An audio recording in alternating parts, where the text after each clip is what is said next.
رمضان رحمتوں کا مہینہ ہے۔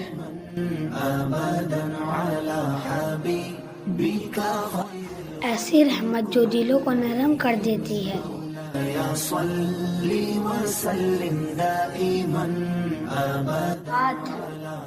جب دعا کی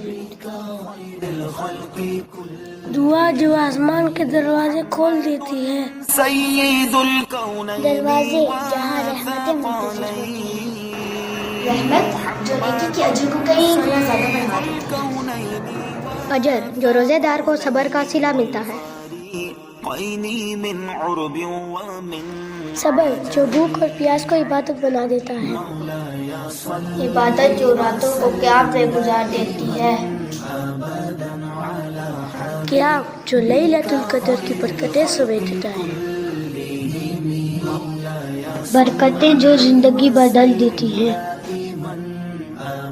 زندگی جو تقویٰ اور قرب الہی کی راہ پہ چل پڑتی ہے، راہ جو جنت کے دروازے تک لے جاتی ہے، دروازے جو رمضان کی آخری سماعتوں میں کھول دیے جاتے ہیں۔